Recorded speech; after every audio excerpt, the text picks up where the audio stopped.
ہم لوگوں نے بہت ماں کے ساتھ کہتا ہوں، ہم لوگوں نے دینی خدام کو اپنا خادم سمجھ رکھا ہے. خادم ہے لوگوں کا کام ہی کیا ہے صاحب؟ مسجدوں کا کام ہے، امامت کرنا کام ہے ان کا، مؤذنی کرنا کام ہے ان کا. تنخواہ نہیں دے رہے کیا؟ کیا تنخواہ دیتے ہیں آپ لوگ؟ کیا تنخواہ دیتے ہیں آپ لوگ؟ ایک امام، ایک بیچارہ ٹیوشن پڑھانے والا آپ کے بچوں کو پڑھانے کے لیے آتا ہے تو آپ کیا تنخواہ دیں گے اس کو؟ کیا قرآن کی، کیا حدیث کی، کیا دین کی کوئی قیمت لگا سکتے ہیں آپ؟ کس کی مجال ہے کہ قرآن و حدیث کی قیمت لگا سکے؟ لیکن بڑا احسان کر دیا آپ نے، امام کو تنخواہ دے دی تو یہ سمجھ رکھا کہ صاحب تنخواہ دی ہم نے. تنخواہ، تنخواہ کبھی غور کیجئے معنی پر. تن کے معنی جسم کے ہیں اور خواہ کے معنی چاہنے کے ہیں. ایک جسم کو جتنی ضرورت پڑتی ہے اس کا نام تنخواہ ہے. کبھی غور کر لیں ہم نے دینی خدام کو کیا تنخواہ دیا. ہمارے اپنے گھر کے اخراجات سے دینی خدام کے اخراجات کو بھی کبھی کمپیئر کر کے دیکھیے کہ ان کی ضرورتیں کیسے تکمیل پاتی ہیں. مسجدوں کی کیا تنخواہیں ملتی ہیں امام کی اور مؤذن کی، اور دینی خدام کو، ٹیوشنز پڑھانے والوں کو کیا آپ دیتے ہیں؟ آپ کے گھر کے اخراجات کا عالم یہ ہے کہ ماہانہ 30 35 40 ہزار میں بھی رونا آپ کا برابر برقرار ہے، اور دینی خدام کو 8 10 ہزار 15 ہزار تنخواہ دے دی تو یہ سمجھتے ہیں ہم نے فرض ادا کر دیا. بیماریاں ان کے گھر لگی نہیں ہیں؟ کیا ضرورتیں ان کے پاس نہیں ہیں؟ کیا شادی اور ضرورتوں کا مواقع ان کے پاس نہیں ہے؟ میرے بھائیوں، یہ وقت کی نزاکت ہے. یہ دینی خدام کو اپنا مقتدا بنائیے، احترام کیجئے ان کا. اور جب تک احترام نہیں ہوگا، خدا کی قسم دینی ماحول اور مزاج ہم لوگوں کے اندر نہیں آئے گا. میں یہ نہیں کہتا کہ دودھ کے دھلے ہیں سب، غلطیاں ہر دو سے ہوتی ہیں. ہم سے بھی غلطیاں ہوتی ہیں، اور ہماری اپنی مجلسوں کے اندر اس کا باضابطہ مذاکرہ ہوتا ہے. ایک امام صاحب اگر اپنے فرض منصبی میں کوتاہی کرتے ہیں تو کبھی دل بڑا رکھنا چاہیے کہ صاحب ان کی بھی ضرورتیں ہیں. ایک مؤذن سے اگر اس کی ضرورتوں میں تکمیل میں کوئی کوتاہی ہوتی ہے تو یہ سمجھنا چاہیے کہ وہ بھی انسان ہے، اس کے لیے بھی کچھ ضرورتیں ہیں. ایک گھر پہ پڑھانے والے ٹیوشن استاد اگر آپ کے گھر پہ کسی ضرورت سے نہیں آتا تو یہ سمجھنا چاہیے کہ وہ بھی ایک انسان ہے، اس کی بھی کچھ ضرورتیں ہیں. لیکن دینی خدام کو ہم نے اپنا نوکر سمجھ رکھا ہے. اوپر سے لے کے نیچے تک سب اٹھا کے بول دیں گے. یہ ادب و احترام نہیں ہے، یہ خدام ہے دین کے. آپ اپنی نماز ان کے پیچھے پڑھ رہے ہیں، امام کے پیچھے اپنی نماز پڑھ رہے ہیں آپ لوگ. اللہ اکبر کہہ کے جب آپ تحریمہ باندھتے ہیں تو مسلک کے اعتبار سے آپ سے لا غلطیاں ہو جائیں نماز کے اندر، لیکن سجدہ سہو آپ کو لازم نہیں ہے.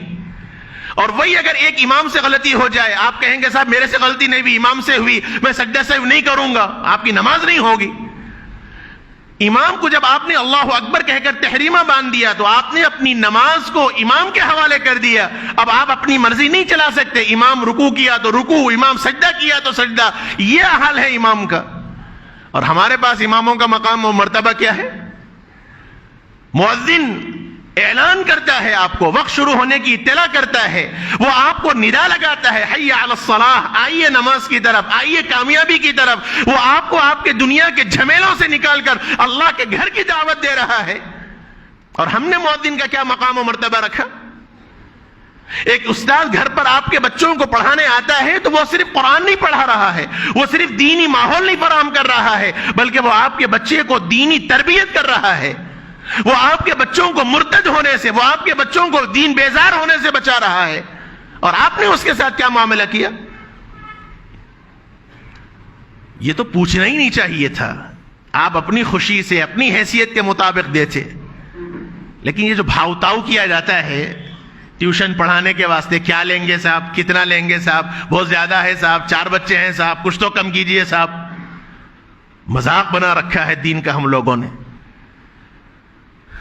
اور اس میں بھی سوچیں گے صاحب کون کم لے رہا اس کے پاس بھیجاؤ، چاہے بچے کی تجوید آئے نہ آئے، چاہے وہ ماحول آئے نہ آئے. اور استاد پڑھا کے چلا گیا تو کبھی اتنی توفیق ہم لوگوں کو نہیں ہوتی کہ بیٹھ کر تھوڑا پوچھیں کہ بیٹا آج مول صاحب نے کیا پڑھایا تم سے. ہر آدمی یہاں بیٹھا ہوا ہر آدمی اپنے دل پر ہاتھ رکھ کر سوچ لے. میرا فرض ہے، میں اپنی فرض ادا کر رہا ہوں. میں مذاکرے کے طور پر آپ سے کہہ رہا ہوں، میں کوئی تنقید نہیں کہہ رہا ہوں آپ کے اوپر.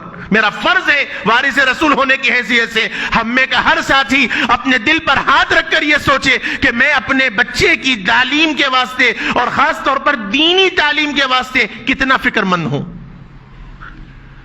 کتنا میں فکر مند ہوں.